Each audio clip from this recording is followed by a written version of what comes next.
think it's a combination of things. I mean, the budget has a lot of incentives, and we passed a lot of incentives that we call tools last year, and I think that's important. You have to attract new people. You have to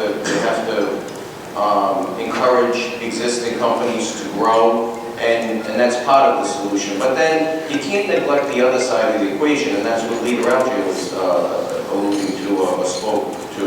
And now you have to have a competitive structure all across government. Government at some point has to provide for health and safety and the welfare of our citizens, but it's also got to be able to get out of the way when at the right time and let the business community take over. You have to have competitive tax structure. You have to have competitive regulatory structure.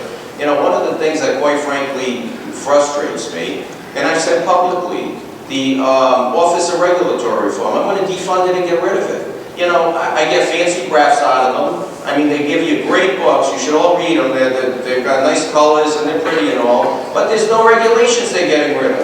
They've been at it for years. We say what a great job they're doing. And I know that you do have folks over there working hard, but there's no meaningful regulations that they're getting rid of. So at some point you have to be realistic and you have to ask for and encourage and demand success. And we have too many regulatory burdens in the state.